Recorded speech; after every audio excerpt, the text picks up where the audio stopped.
Real Madrid және Barcelona Суперкубоктың финалы. Жалпы айтқанда енді біз бүгінгі ойынға толықтай тоқталатын боламыз. Әрине жеңіске жеткен команда Barcelona туралы бастаймыз. Содан кейін әрине Real Madrid туралы да сөйлесетін боламыз. Ал сіздер болса біздің арнамызға тіркеліп, лайк басуды ұмытпаңыздар. Ал енді видеомызды бастайық.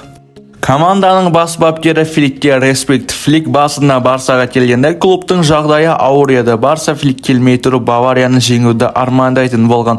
Ал Реалдан да біраз жеңілістерге ұшырап жүрген. Сол себепті енді Фликке респект деп айтыламыз. Флик келіп енді команда өзгерді және Роберт Левандовскиді да адам қылды десек те болар. Хавидің дәуірінде де Левандовскиді мүлдем көре алмай жүрген едік. Ал енді ойын барысына тоқталатын болсақ.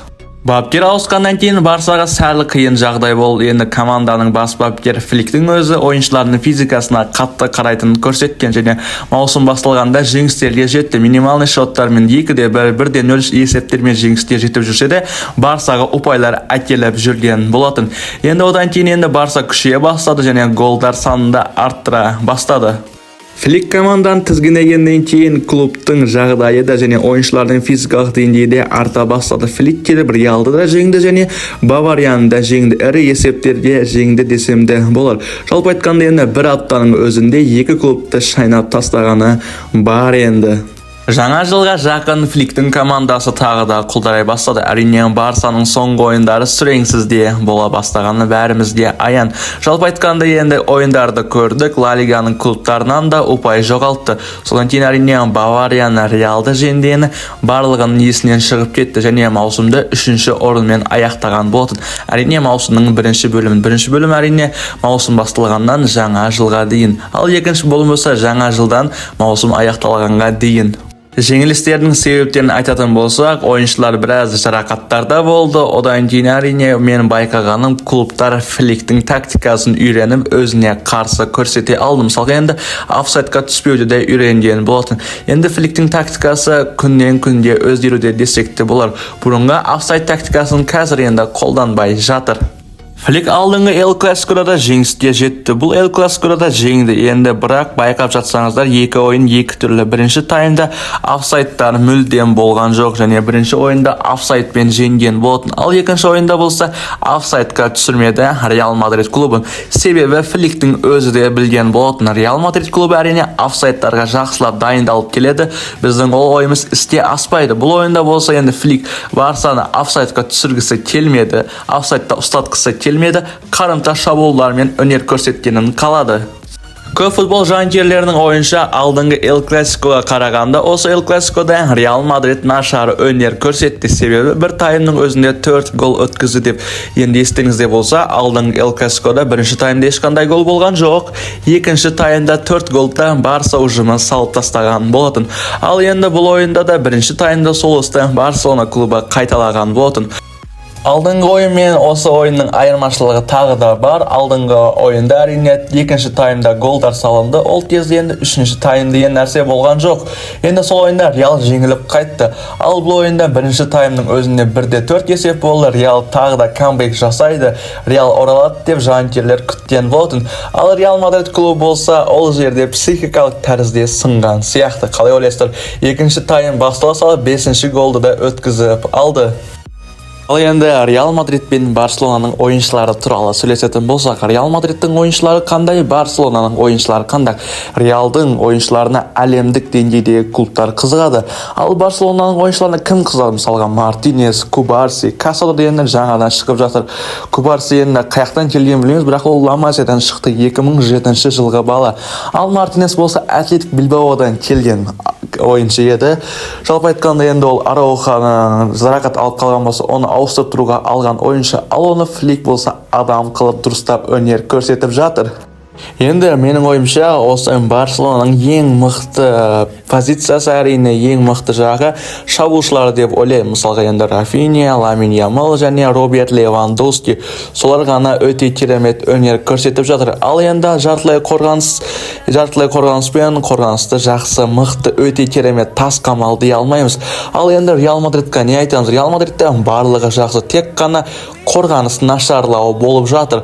Енді бұл ойында өздеріңіз байқаған болсаңыздар, қорғаушылар айтатын болсақ, енді Антони, Рюдигер, Чуамени Chouameni және Lucas Vazquez. Lucas Vazquezге тоқталатын болсақ, оның көбісі вингердер және қорғаныста жақсы өнер көрсете алмайды. Соған қарамай енді амал жоғынан осы Lucas Vazquezді алаңға шығарып жатыр. Ал менде болса алдыңғы маусымдарда көп қателіктер жіберген үшін онда жақсы қорғаушы деп айта алмаймыз. Енді сол төртеуінен нағыз қорғаушы менің ойымша Антони Рюдигер. Енді барлығы айтып жатқан шығар Chouameni негізінде тірек жартылай қорғаныста атқаратын ойыншы. Енді Карло Анчелоттидің қолынан келгенін жасады деп айта алмаймын. Жалпы айтқанда енді қорғаушылар нашар болғанымен бұл баптер Эл Классикоға жақсы дайындалғаны жоқ. Бұл Эл Классикода тек қана керемет өнер көрсеткен қазіргі уақыттағы Реалдың жұлдызы Килиан Мбаппе деп айта аламыз. Килиан Мбаппеден басқа ойыншылар еш нәрсе жасаған жоқ. Тек қана Килиан Мбаппенің өзі жеңілгісі келмей шабуылдар ұйымдастырып тұрды. Жарақатта алатын жағдай болды, бірақ Мбаппе ойынның басында ойынды жалғастырамын деген болатын. Ал енді Реалға тоқталатын болсақ, оларда не жетпей жатқаны көбісі түсінбей жатыр. Реал Мадрид өз қақпасына 5 гол өткізіп алды. 5 голдан да көп гол болатын еді, егерде Тибо Куртуа алаңда болмағанды. Тибо Куртуа нақ 3-4 рет құтқарып қалған болатын осы Реал Мадридті. Енді басында ойын басталған кезде Рафинялар шабуылдар ұйымдастырды, соның бәрін Тибо Куртуа алып шыға алды. Одан кейін әрине Килиан Мбаппе есепті ашты. Содан кейін әрине Барселона оянып кетті десем де болар. Жалпы айтқанда енді Барселонаны ешкім тоқтата алған жоқ. Мықты басылымдардың өзі де осы Реал Мадридтен біраз өзгерістер болады. Осы Эл Классикодан кейін бапкердің де өзі кететін ақпараттар да бар. Енді көп жанкүйерлер айтады, Карло Анчелотти командадан кетпеу керек, оның біраз жұмысы бар. Енді Реалға көп пайда тигізді. Менің ойымша енді Анчелотти кететін уақыт келген сияқты ма, қалай жалпы? Негізінде осы Реалдың жұлдызды ойыншыларын басқара алмай қалатыр ма?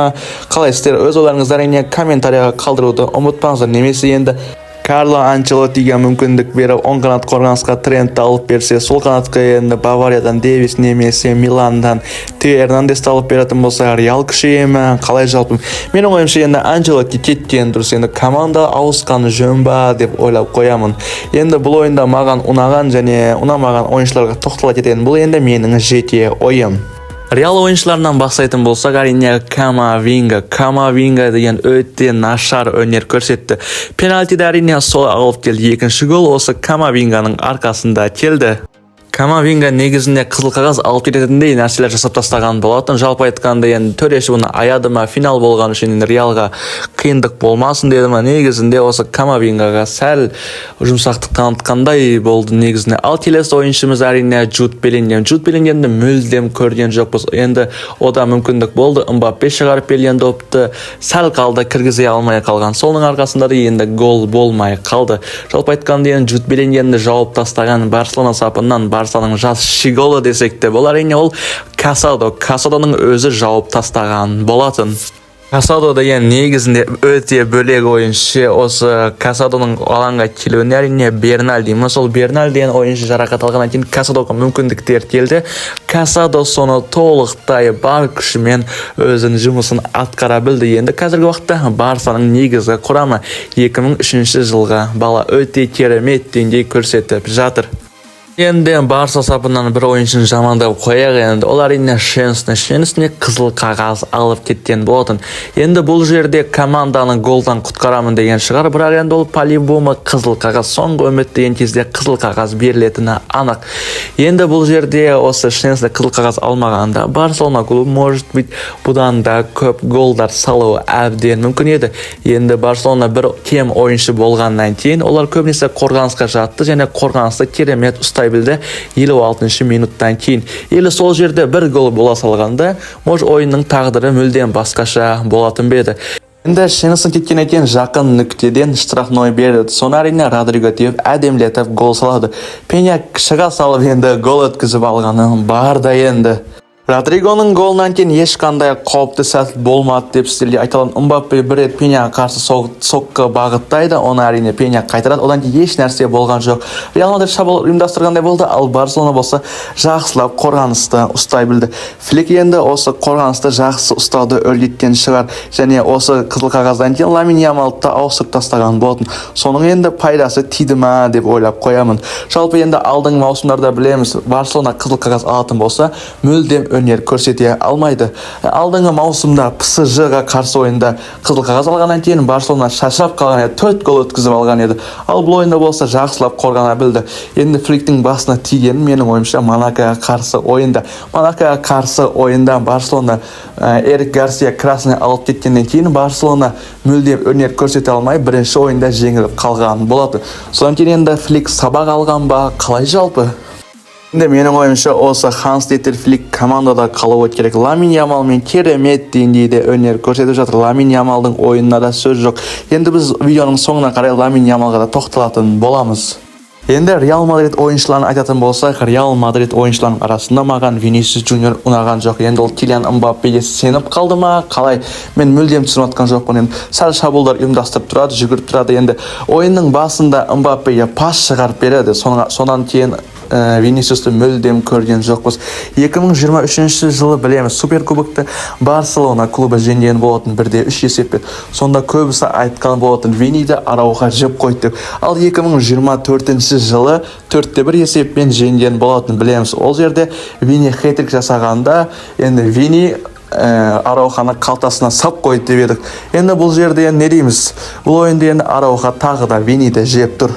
Енді қазіргі уақытта мықты инсайдерлердің айтуы бойынша осы маусымда Ла Лиганы Барселона клубы алады деп жатыр.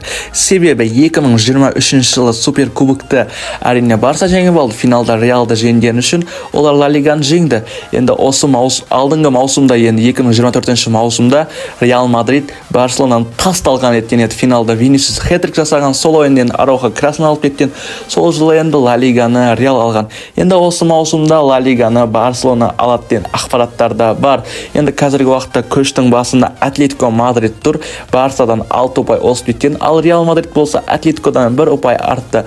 Барса мен Реалдың арасындағы арақашықтық 5 ұпай. Ал енді Барселонаның қазіргі уақыттағы жұлдызы Ламин Ямалға тоқталатын болсақ, Ламин Ямалдың ойыны өте керемет деңгейде.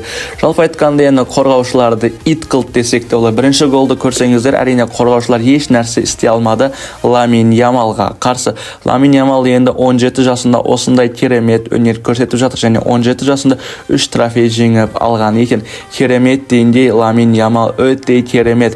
Енді Лионель Мессимен салыстырып жатады. Лионель Мессидің IQ 17 жаста бұндай болмады деп ойлаймын. 17 жасында енді Лионель Месси 7 ойынға қатысқан, және 1 гол салған, және 0 трофей болған.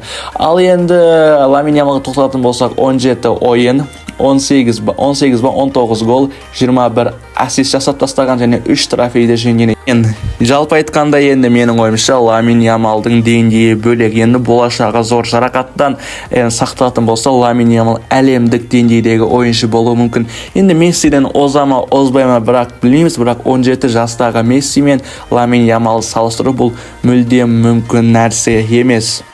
Ал достар, осымен біздің видеомыз аяқталды. Ламин Ямалға да сәттілік, Барсаға да, Реал Мадридқа да сәттілік тілеп қаламыз. Мен бұл жерде ешбір клубтың жанкүйері емеспін, тек қана өз ойымды жеткізе кеттім. Енді бұл видеода енді мен қатты монтаж жасаған жоқпын. Енді мен өзім сыртта басқа қалада жүрмін. Соның өзінде де енді монтаж жасамасам да бұны тыңдап жұмыс істей алады деген ойдан. Барынша енді қолдан келгенше айтып бере алдым деген ойдан. Аман, сау болыңыздар.